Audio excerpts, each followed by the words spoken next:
Hi guys. All right, I told you I was going to make you a little video, so we'll see how this goes. I am making it in the afternoon on Tuesday, and so you'll enjoy my nice little visuals that I'm going to show you as we go through all of this. But today we're going to talk about SMART goal setting because that's a big part of what you have to do on the create step. And we've done them before.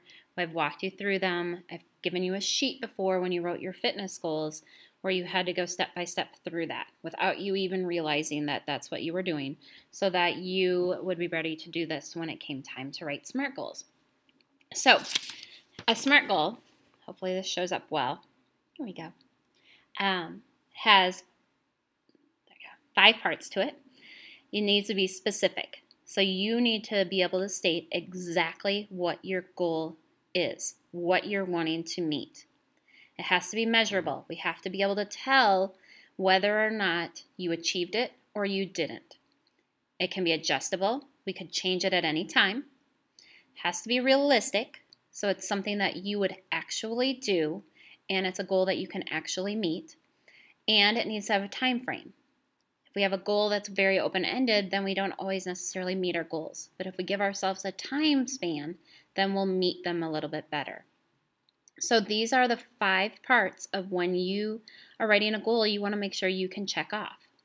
So for example, once my leg gets fixed, I'm going to set some new goals for myself for running because I had been doing really well in running and have been running good times and been looking at doing some 10Ks and different races, and now I'm going to set new goals for myself.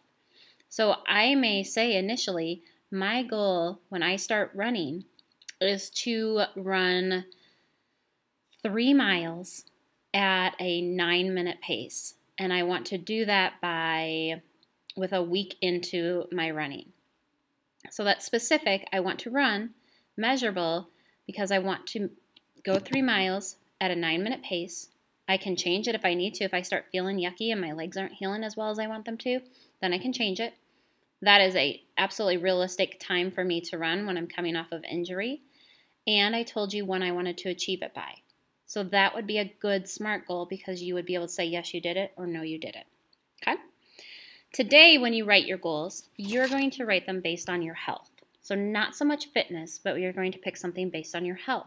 And in doing that, you're going to look at something called the health triangle. And usually in past years, we've done a whole unit on the health triangle. But because we've changed the way that we teach PE or teach health this year, this looks a little different. So here are the parts of the health triangle. In order to be the most healthy person that you can be, you need to be able to be healthy in each of these areas. If one of the areas is missing, then you're not as healthy as you could be. So let's kind of dissect this first. Physical health is the health of your body. So you're thinking about, do you exercise? Do you eat healthy? Do you keep your body clean? Are you taking care of every part that you can on the inside of your body? So are you doing things to make sure your lungs are healthy by not smoking? That kind of stuff. So anything that has to do with the health of your physical body is your physical health. Mental health is over here. Mental health has to do with your brain and your thoughts and your emotions. It's oftentimes called mental and emotional health.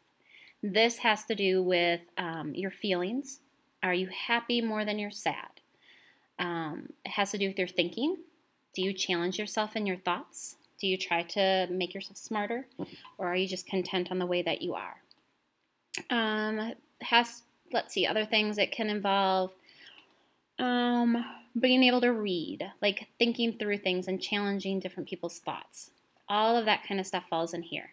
Then, of course, like the feeling of anxiousness. Are you able to be calm more than you're able to be anxious? Are you happy more than you're sad? So your feelings and emotions that go in there too. And the final one is social health. And it has to do with your ability to get along with others and to have good relationships with others. So do you get along well with your family? Do you and your sisters and brothers get along as good as sisters and brothers are going to get along? Do you have a good relationship with your parents? Do you have friends that you trust? Do you have friends that you can hang out with on the weekend or that you can hang out with at school? Are those relationships good relationships? Do they treat you the way that you want to be treated? And do you treat them the way that they should be treated? So that is your social health.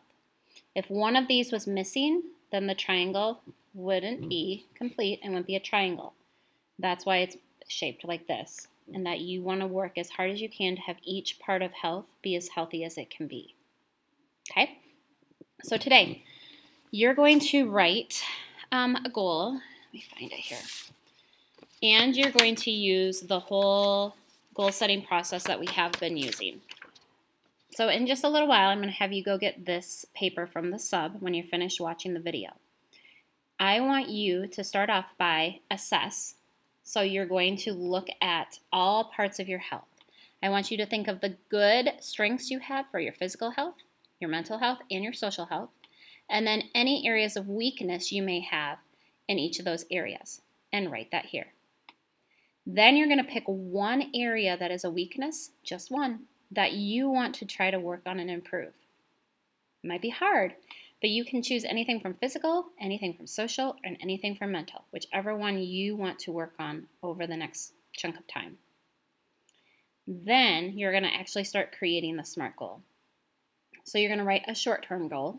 Remember, short-term is something that you can achieve within a few weeks, a month, like that, and a long-term goal. So if you were going to carry this goal out even longer, what would be your ultimate goal that you would want to have by the end of the school year or within the next calendar year, whatever it may be?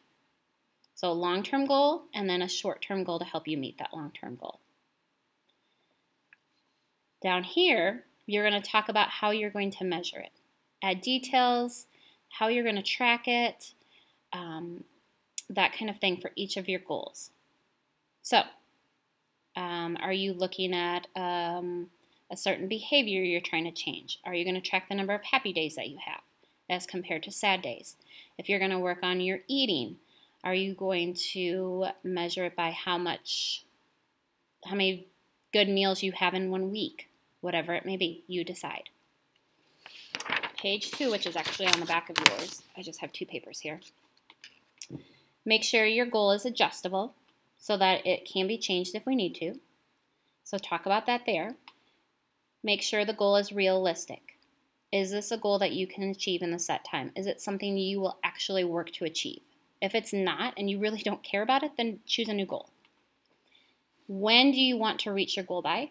So you're going to set an actual date, a month maybe. Maybe you say by the end of December and by the end of the school year. That whatever you would like there. Any small chunks or small things that you want to work on in smaller parts. So let's say if I'm working on healthy eating, maybe I'm going to tackle eating fruits first. So by the end of November, I would like to make sure that I'm eating 2 fruits a day. Again, these are just examples. Apply. What strategies are you going to use to help you meet that goal? So now we're back to our skill cues.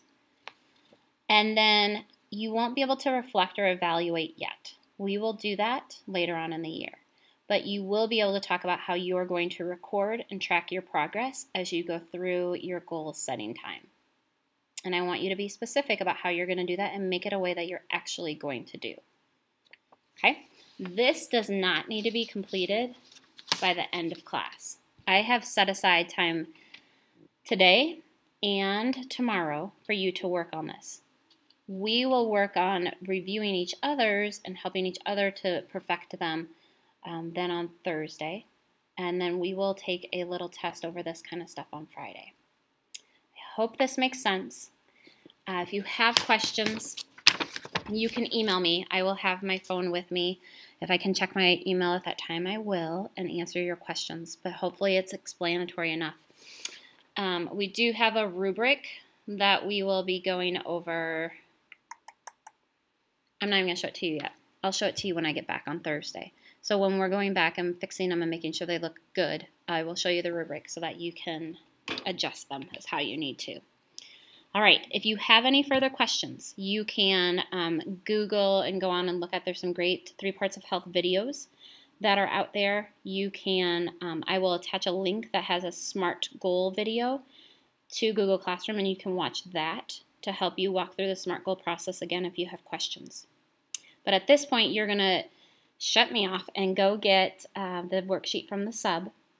You are to work on this by yourself because it is kind of an assessment of sorts to see how you are understanding all of the information that we have done so far.